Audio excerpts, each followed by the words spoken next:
ఇప్పుడు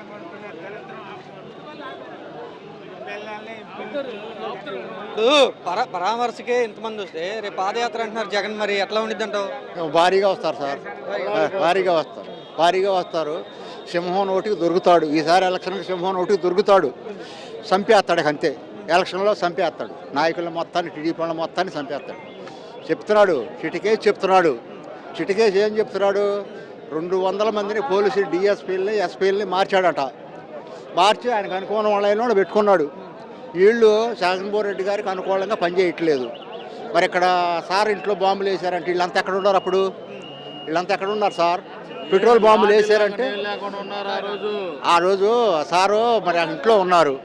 ఉన్నప్పుడు వీళ్ళు ఎక్కడ ఉన్నారు? పోలీసులు తెలియదు వాళ్ళకి తెలుసుగా సారు. ఆపలేదే. ఇల్లంతా దవసరం చేశారు. దవసరం చేసి ఇట్లా చేసుకు పక్క ప్లానే సార్. పక్క ప్లాన్ వీళ్ళు చేసేదంతా, తెలుగుదేశం నాయకులు చేసేదంతా పక్కన ప్లాన్గా చేస్తున్నారు సార్. ఈ టీడీపీ వాళ్ళ కార్యకర్తలను కూడా తీసుకెళ్ళి బొక్కలు వేసేస్తున్నారు. ఎవరన్నా అధికారులు ఏదన్నా అడిగితే చాలు, అడిగితే తీసుకెళ్ళి ఏదో కేసు పెట్టి తీసుకెళ్ళి వేసేస్తున్నారు, లోపల వేసేస్తున్నారు. ఈసారి ఎలక్షన్లో మట్టుకి ఆయన జగన్మోహన్ రెడ్డి గారు జనాలన తప్పులు చేసిన వాళ్ళని శిక్షించే జగన్ జనాలను శిక్షిస్తాడా అధికారంలోకి వస్తే? తప్పు చేసిన వాళ్ళ తప్పు చేసిన వాళ్ళే ఎస్ఐలు, డిఎస్పీలు కూడా గుడ్డలు ఒప్పదీసి మీ ఎంత చూస్తారని చెప్పాడు మొన్న అక్కడ దానికి వచ్చి పాదయాత్రకు వచ్చినప్పుడు. ఈ కార్యకర్తలు కూడా వీళ్ళు మా కార్యకర్తలను కూడా తీసుకెళ్ళి లోపలేస్తున్నారు.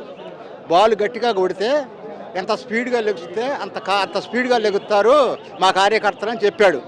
సిటికేసి చెప్పాడు. పోలీసు వాళ్ళు కూడా గుడ్డలు ఒప్పదీసి రోడ్డు మీద నుంచోబెడతానన్నాడు. ఏమన్నారంటే రానివ్వం జగన్ని అని అంటున్నారు కదా చంద్రబాబు, పవన్ కళ్యాణ్. మరి ఆయన రానియడానికి ఆయన చేతిలో ఉందా అంటే? ఆయన చేతిలో ఉంది ఏమన్నా? ఆయన చేతిలో ఏమి లేదు. జనం చేతిలో ఉంది, ఆయన చేతిలో ఏమి లేదు. జనం చేతుల్లో ఉంది. జనం ఇప్పుడు ఎంతమంది ఉన్నారు? అక్కడ 10,000 మంది ఉన్నారు, ఇక్కడ ఒక 7,000 మంది ఉన్నారు. ఏం చేస్తాడు? అధికారంగా ఇప్పుడు చేస్తున్నాడు, ఏ కావాలంటే అది చేస్తున్నాడు.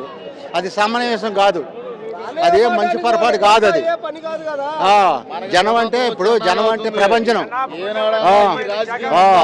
ఆయన చెప్పిందల్లా చేశాడు. మెడికల్ కాలేజీలు 17 ఇచ్చాడు. జగన్మోహన్ రెడ్డి పరిపాలనలోనే విధ్వంసం బాగా జరిగిందని చంద్రబాబు, పవన్ కళ్యాణ్ అంటారు. ఇప్పుడు ఆ మెడికల్ కాలేజీలు ఎవరు ఏంటి సార్? పేదలు బతుకుతారని మెడికల్ కాలేజీ పెట్టింది. మెడికల్ కాలేజీలు పెట్టింది ఎందుకు? పేదవాళ్ళు బతుకుతారని పెట్టాడు. అవన్నీ ప్రైవేట్ పరం చేశాడు. కొన్ని సామాన్లు కూడా అమ్ముకున్నాడు. ఇప్పుడేం మామూలుగా 5 నడుస్తున్నాయి. జగన్మోహన్ రెడ్డి గారు ఏమంటే మనం అధికారంలోకి వస్తే మొత్తం ఓపెన్ చేస్తానంటాడు.